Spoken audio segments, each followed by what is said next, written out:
নমস্কার বন্ধুরা, আপনারা জানেন আর কিছুদিনের মধ্যেই পশ্চিমবঙ্গে শুরু হতে চলেছে পশ্চিমবঙ্গ প্রাথমিক শিক্ষক শিক্ষিকা নিয়োগের জন্য ইন্টারভিউ। আজ আমরা এই ভিডিওতে পশ্চিমবঙ্গ প্রাথমিক শিক্ষক শিক্ষিকা নিয়োগের জন্য যে ইন্টারভিউ আসতে চলেছে সেই ইন্টারভিউ প্রস্তুতির জন্য আপনাদের কাছে কিছু গুরুত্বপূর্ণ প্রশ্নের উত্তর নিয়ে আলোচনা করব।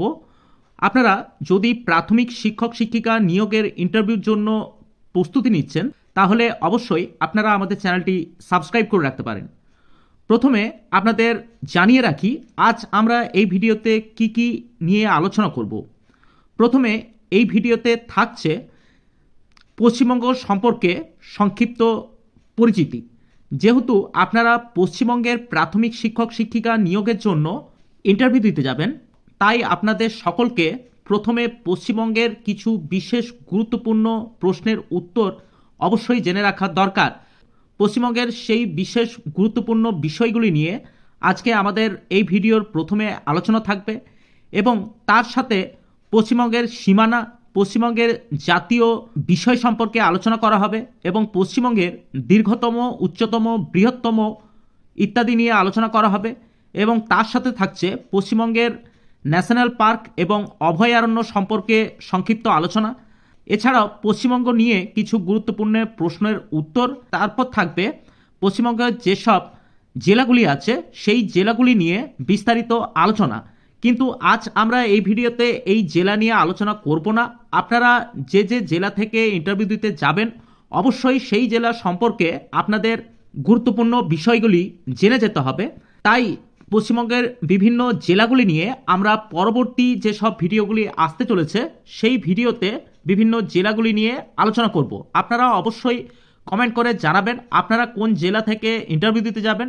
যে জেলার নাম সবচেয়ে বেশি আসবে সেই জেলা নিয়ে আমরা প্রথমে ভিডিও আনব, তারপর বাকি যে জেলাগুলি থাকছে পশ্চিমবঙ্গের সেই জেলাগুলি নিয়ে আমরা পরবর্তীতে ভিডিও ধাপে ধাপে আনব। আপনারা এখানে দেখতে পাচ্ছেন পশ্চিমবঙ্গের বিভিন্ন জেলা নিয়ে এখানে বিশদে আলোচনা করা আছে। যেমন প্রথমেই দেখতে পাচ্ছেন বাঁকুড়া সম্পর্কে সংক্ষিপ্ত ধারণা প্রথমে আছে, তারপর বাঁকুড়ায় যেসব শিক্ষার হার, বিধানসভার সংখ্যা ইত্যাদি নিয়ে আলোচনা করা আছে। সীমানা এবং উল্লেখযোগ্য রেল স্টেশন, শিল্প, উল্লেখযোগ্য পাহাড়, ফসল, খনিজ।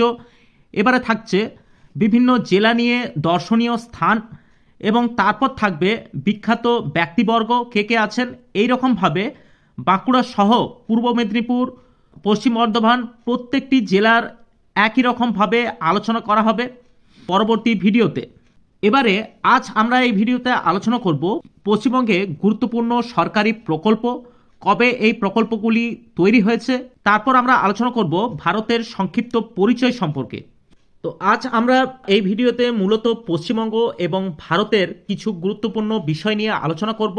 এর পরবর্তী যেসব ভিডিওগুলি আসতে চলেছে সেই ভিডিওতে আপনাদের ইন্টারভিউর জন্য কি কি পোশাক পরতে হবে মেল এবং ফিমেলের জন্য আলাদা করে, এছাড়াও আপনারা কিভাবে মানসিক দুর্বলতা কাটিয়ে উঠবেন, পার্সোনালিটি টেস্টের দিন ওয়েটিং রুমে যাওয়ার পর আপনারা কিভাবে বসবেন এবং আপনাদের আচার আচরণ কীরকম হবে এই সব সম্পর্কিত পরবর্তী ভিডিওতে আসতে চলেছে এবং তার সাথে পার্সোনালিটি টেস্ট সম্পর্কিত বিভিন্ন ধরনের শিক্ষামূলক বিষয় নিয়ে আলোচনা থাকবে।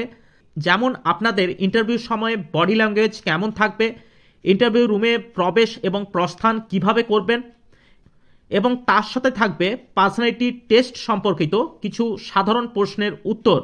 এর পরে পরে আমরা বাকি পিডিএফের যে প্রশ্নগুলি আছে সেই সব প্রশ্ন নিয়ে ভিডিও পরবর্তী ক্ষেত্রে আনব। এই পিডিএফের সমস্ত প্রশ্নের উত্তর যদি আপনারা নিতে চান তাহলে অবশ্যই আপনারা কমেন্ট করে জানাতে পারেন। তো আজ মূলত আমরা পশ্চিমবঙ্গ নিয়ে প্রথমে আলোচনা করব। প্রথমে যে বিষয়টি হলো সেটি হলো পশ্চিমবঙ্গ কবে গঠিত হয়। পশ্চিমবঙ্গ গঠিত হয় 1950 সালে 26শে জানুয়ারি। পরবর্তীতে পশ্চিমবঙ্গের যে ক্ষেত্রফল এবং মোট জনসংখ্যা সেটি অবশ্যই আপনারা জেনে যাবেন এবং তারপরে যে গুরুত্বপূর্ণ বিষয়টি হলো সেটি হলো জনসংখ্যার নিরিখে পশ্চিমবঙ্গ ভারতের চতুর্থ বৃহত্তম রাজ্য। এটি কিন্তু অবশ্যই আপনারা খেয়াল রাখবেন, জনসংখ্যার নিরিখে পশ্চিমবঙ্গ ভারতের চতুর্থ বৃহত্তম রাজ্য এবং পশ্চিমবঙ্গের রাজধানী আপনারা সকলেই জানেন পশ্চিমবঙ্গের জনঘনত্ব আপনারা জেনে যাবেন এবং পশ্চিমবঙ্গ জেলার সংখ্যা আপনারা জানেন, এগুলি আর বলছি না। পশ্চিমবঙ্গের ক্ষুদ্রতম জেলা হলো কলকাতা এবং পশ্চিমবঙ্গের বৃহত্তম জেলা হলো উত্তর চব্বিশ পরগনা, যেটি হলো জনসংখ্যার দিক থেকে বৃহত্তম, এবং দক্ষিণ চব্বিশ পরগনা হলো আয়তনের দিক থেকে বৃহত্তম। অতএব আপনাদের যদি বলা হয় যে পশ্চিমবঙ্গের জনসংখ্যা অনুযায়ী বৃহত্তম জেলার নাম বলো, তাহলে আপনাদের উত্তরটি হবে উত্তর চব্বিশ পরগনা। এবারে আপনাদের যদি বলা হয় পশ্চিমবঙ্গের সর্বনিম্ন জনঘনত্ব যুক্ত জেলা কোনটি, তাহলে আপনার উত্তরটি হবে পুরুলিয়া।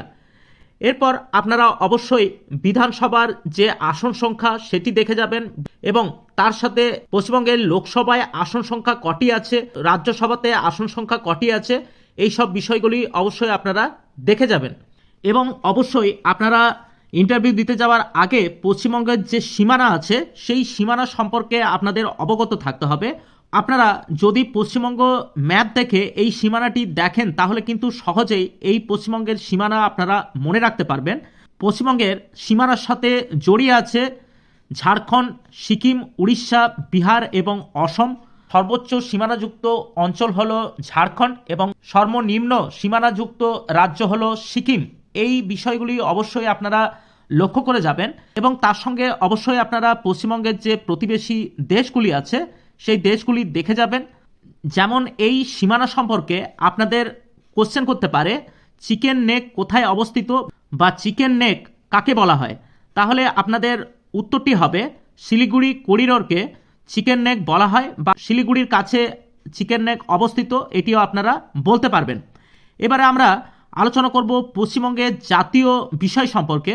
যেমন পশ্চিমবঙ্গের জাতীয় পশু হলো মেছো বিড়াল, পশ্চিমবঙ্গের জাতীয় পাখি হলো মাছরাঙা, পশ্চিমবঙ্গের জাতীয় ফুল হলো শিউলি ফুল, পশ্চিমবঙ্গের জাতীয় গাছ হলো ছাতিম গাছ, পশ্চিমবঙ্গের জাতীয় খেলা হলো ফুটবল খেলা এবং পশ্চিমবঙ্গের জাতীয় নৃত্য হলো গৌড়ীয় নৃত্য। পশ্চিমবঙ্গের প্রধান শিল্প হলো পাট শিল্প এবং পশ্চিমবঙ্গের প্রধান কুটির শিল্প হলো তাঁত শিল্প। এই বিষয়গুলি অবশ্যই আপনারা ভালো করে দেখবেন।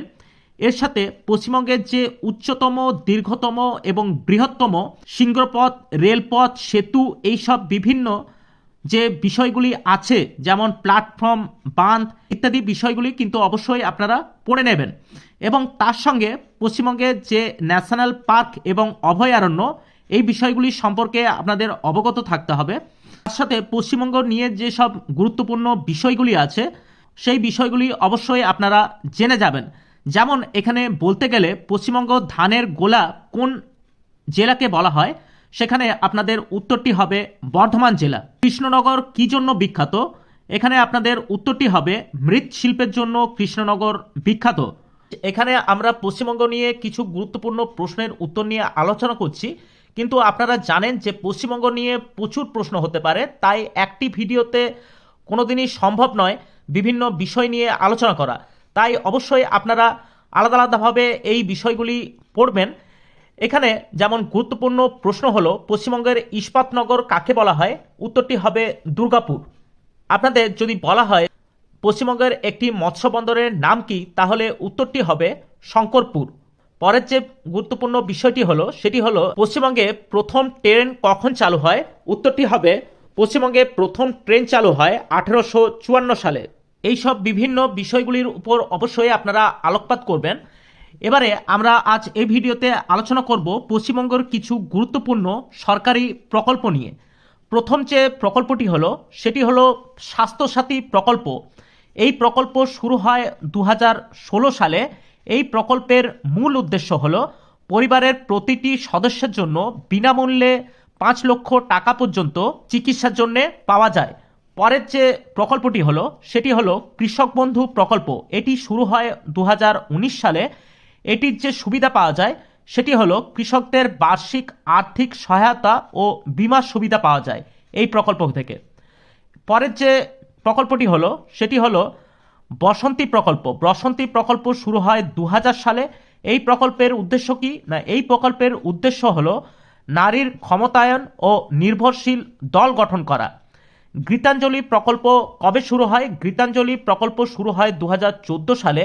এই প্রকল্পের মূল উদ্দেশ্য হলো গৃহহীন ও নিম্ন আয়ের পরিবারের জন্য বাড়ি নির্মাণের জন্য আর্থিক সহায়তা। এইসব প্রকল্প সম্পর্কে আপনাদের অবশ্যই সাল সহ কী কারণে এই প্রকল্পগুলি তৈরি করা হয়েছে এই নিয়ে আপনাদের জেনে রাখতে হবে। পরের যে প্রকল্পটি হলো সেটি হলো পথশ্রী অভিযান। এটি শুরু হয়েছিল 2020 সালে। সেটি আপনারা জানেন যে গ্রামের যেসব রাস্তা সেই সব রাস্তার সংরক্ষণ ও সংস্কার ও উন্নয়নের জন্য এই প্রকল্প তৈরি করা হয়েছে। দুয়ারে সরকার চালু হয়েছিল 2020 সালে। এই প্রকল্পের মূল উদ্দেশ্য হলো মানুষের দোরগোড়ায় সরকারি বিভিন্ন পরিষেবাগুলি পৌঁছে দেওয়া।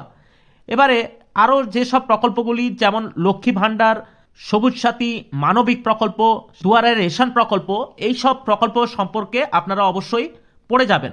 পশ্চিমবঙ্গ ছাড়াও ভারতের যেসব গুরুত্বপূর্ণ বিষয়গুলি আছে সেই গুরুত্বপূর্ণ বিষয়গুলি নিয়ে আপনাদের অবশ্যই পড়ে যেতে হবে। এখানে আমরা কিছু গুরুত্বপূর্ণ বিষয় নিয়ে আলোচনা করছি, এর বাইরেও ভারত সম্পর্কিত অনেক প্রশ্ন হয়, তাই আপনারা আলাদা করে বাকি যে বিষয়গুলি আছে সেগুলি অবশ্যই ইন্টারভিউ দিতে যাওয়ার আগে দেখে নেবেন।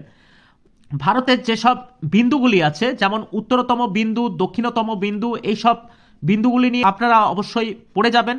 এর সাথে সর্বোচ্চ শৃঙ্গ, সর্বোচ্চ মালভূমি, প্রধান নদী, জনঘনত্ব কত, এইসব যে বিভিন্ন বিষয়গুলি, তার সাথে শিক্ষার হার, সবচেয়ে বেশি জনঘনত্বজনিত রাজ্য কোনটি বা কম জনঘনত্বজনিত যে রাজ্য তার নাম কি, এইসব বিভিন্ন বিষয়গুলি আপনারা দেখে যাবেন। আপনারা যদি কেউ এই পিডিএফটি নিয়ে থাকেন তাহলে আপনারা জানেন এই পিডিএফে এই সমস্ত বিষয়গুলি উল্লেখ করা আছে, বা যদি কেউ এই পিডিএফটি নিতে চান তাহলে কিন্তু অবশ্যই আমাদের কমেন্ট করে জানাতে পারেন। এছাড়াও ভারতের যেসব জাতীয় বিষয়গুলি আছে যেমন জাতীয় সঙ্গীত, জাতীয় গান, জাতীয় পশু, জাতীয় পাখি, জাতীয় ফুল, নদী, বৃক্ষ, খেলা এবং এই সব বিষয়গুলি অবশ্যই আপনারা দেখে যাবেন। এবং উত্তর ভারত, দক্ষিণ ভারত, পূর্ব ভারত ইত্যাদি সম্পর্কে আপনারা বিশেষভাবে বিষয়গুলি নিয়ে পড়বেন।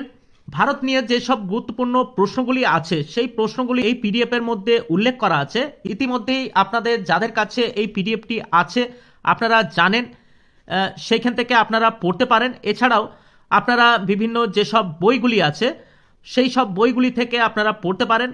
আপনারা যদি কেউ এই পিডিএফটি নিতে চান অবশ্যই কমেন্ট করে জানাতে পারেন। এর পরের ভিডিওতে যেসব বিষয়গুলি নিয়ে আমরা আলোচনা করব সেই বিষয়গুলি আমরা আগেই বলেছি।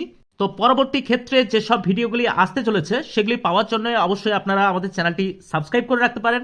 আজ এই পর্যন্তই, দেখা হচ্ছে পরের নতুন ভিডিওতে। নমস্কার, ভালো থাকবেন, ধন্যবাদ।